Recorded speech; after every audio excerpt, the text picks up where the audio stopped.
If Akshay is as much elder than Binoy as he is younger to Kartik and sum of ages of Binoy and Kartik is 48 year, then find the age of Akshay.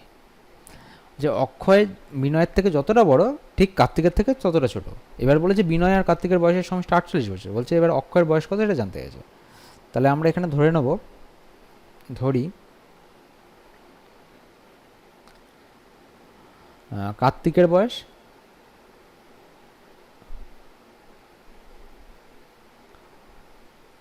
X বছর,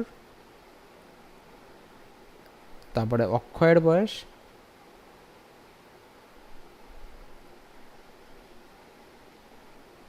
Y বছর এবং বিনয়ের বয়স Z বছর। তাহলে এদের হিসাব অনুযায়ী দেখো এক্স সবার বড়, তারপরে হচ্ছে ওয়াই, তারপরে হচ্ছে জেড। এটাই আমাদের অ্যাকর্ডিং টু কোশ্চেন পেয়েছি আমরা। তাহলে আমরা এখান থেকে লিখতে পারি কি প্রশ্নানুসারে, বলেছে যে প্রথমটা বলেছে বিনয়ের থেকে অক্ষয় বড়, তাহলে বিনয়ের বয়স কত জেড বছর আর অক্ষয়ের ওয়াই, তাহলে ওয়াই মাইনাস জেড। আর তার পরেরটা বলেছে দেখো কার্তিকের থেকে এই অক্ষয়ের থেকে কার্তিক বড়, তাহলে এক্স মাইনাস ওয়াই। এ দুটো সমান, কারণ এদের মধ্যবর্তী বয়স বলেছে তো, তাই জন্য এ দুটো সমান হয়ে যাবে।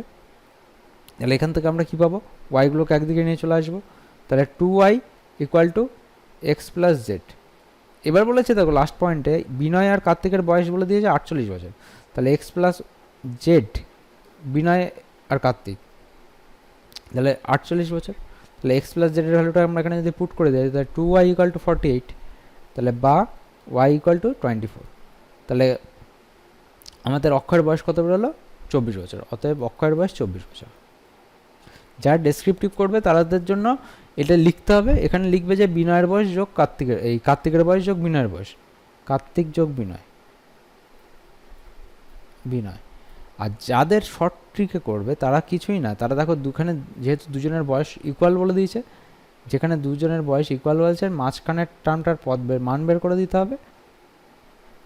তাহলে আমরা এখানে কি করব, এক্ষেত্রে এন্ড পয়েন্ট দুটো যোগ করে দেবো, মানে যাদের বয়স প্রথমে আর শেষে আছে সে দুটো যোগ করে দেবো। যোগ করে দিলে কী পাবো, এক্স প্লাস ওয়াই, আর তাকে 2 দিয়ে ভাগ করবো।